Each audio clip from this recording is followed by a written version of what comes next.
That is, one is the numerator, the other is the denominator. Suppose your GDP was 100 and your debt was 80, so you were worried 80 to 100. But next year you repay 5 of debt becomes 75. But meanwhile, because of austerity, your GDP has gone down to 90.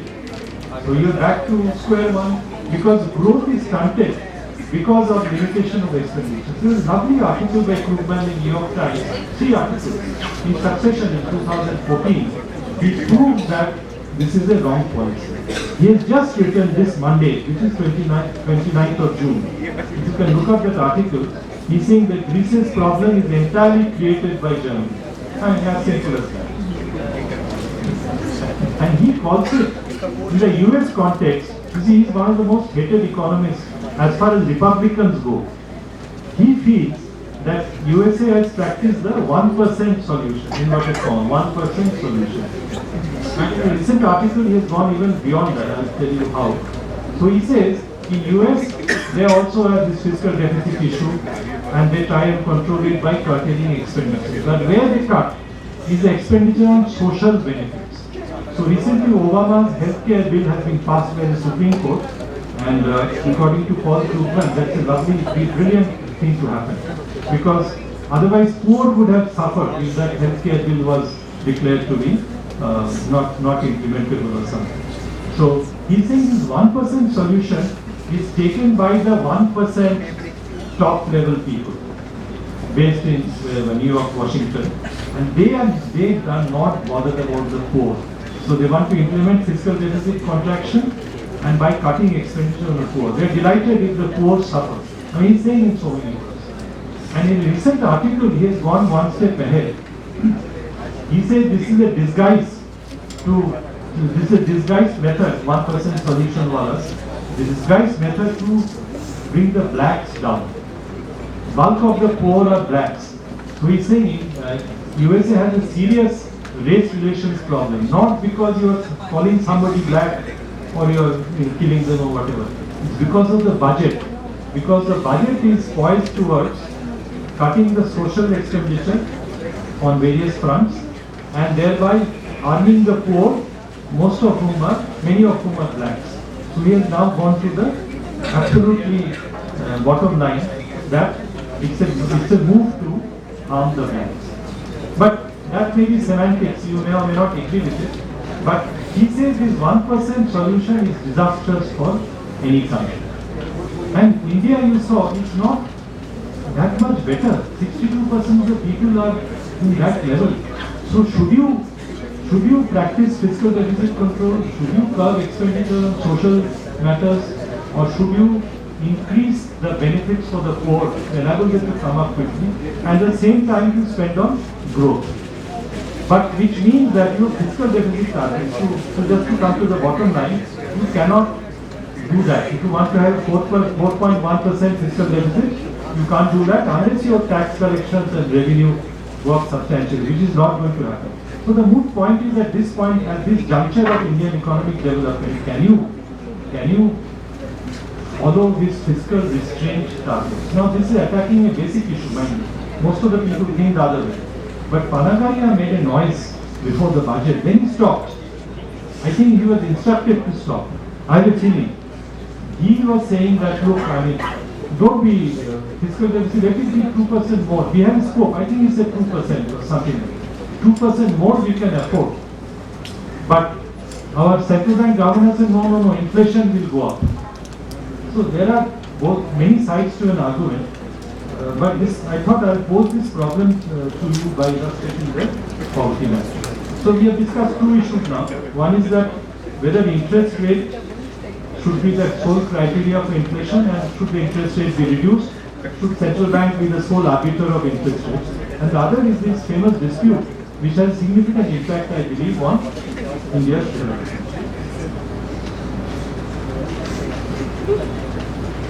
This I've already discussed. That I was discussing Greece and Europe and USA, how is it relevant for India? Because of that we should spend on both infrastructure and other growth measures as well as on providing healthcare, sanitation, drinking water to a large number of the excluded population of India.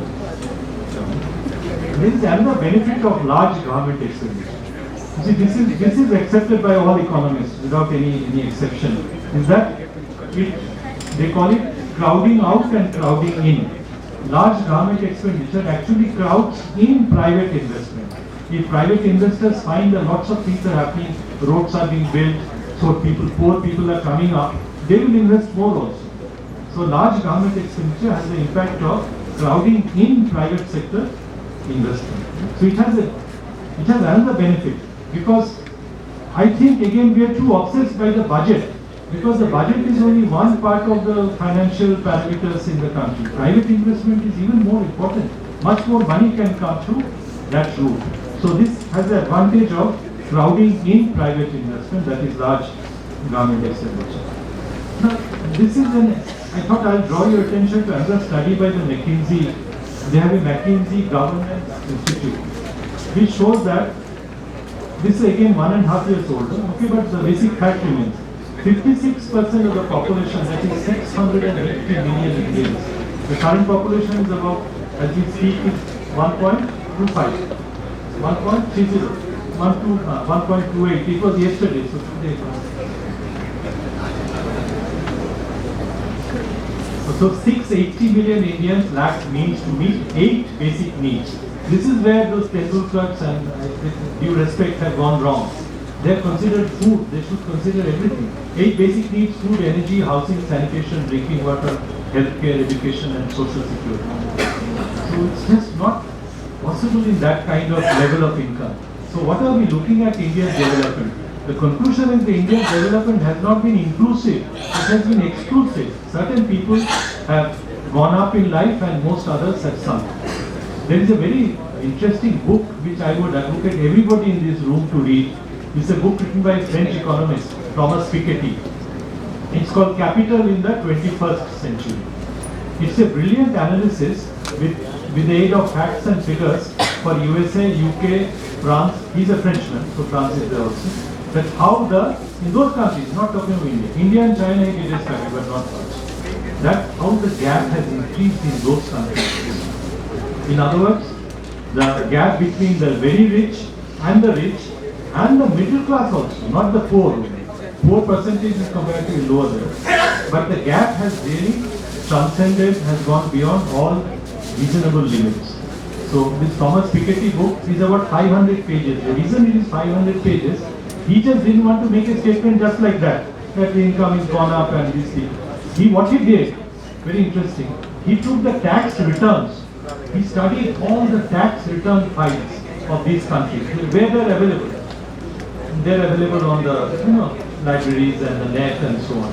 So he and 2 other gentlemen did thorough study of the rich and the super rich and the middle class, their tax returns and computed income, and he went through a detailed process of calculation, where he worked out that the rich and poor, not rich and poor, rich and middle class stroke poor have gone up substantially. So it's relevant for not only India. India is a more drastic way because of the degree of poverty. But in those countries also it's relevant. Hence, Paul Krugman is talking of 1%. He says the 1% is the dominant, 99% don't matter. So all these factors, actually, you see there is a logic in it. If you analyze the whole thing, there is a certain amount of logic which enmeshes all this together. Anyway, McKinsey says that a whole lot of things need to be done, which you just can't, you're not doing it. 150 million jobs to be created next 10 years. Agriculture productivity should double. Service delivery should improve by the government, should improve radically. Government spending on these 8 basic needs should grow at a fast rate. This is the point that I was trying to make. Infrastructure expenditure should also be enhanced. So then again we come back to the same theory. Should we limit the budget deficit? But lots of people are saying this actually. So in summary, the two negatives which I was trying to point out was, one is this undue reliance on fiscal deficit control and what impact it is causing for several segments of the society, and whether inflation targeting should be the be-all and end-all of central bank theory, or we should lower interest rates and promote growth very quickly. Little bit of Lord Keynes's theory was, if you want to have growth, a little bit of inflation you cannot avoid. Inflation is concomitant to growth. Otherwise, you lead to the standard death of countries where you have a deflation. When you are in deflation, you control inflation, but the country growth also goes down. So nothing is, of course, without any trouble. But overall, it seems that India should follow a different policy than what it is following. The last point is also pretty important: financial inclusion. To digress from these topics, this I think lot of efforts are going on. I think a large part of the population should be financially included.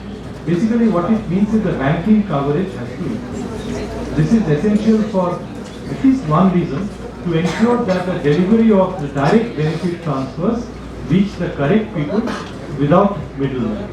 I think terrific effort is going on in this direction by the current government by trying to cover lots of people in poorer class parts of the country through the banking system.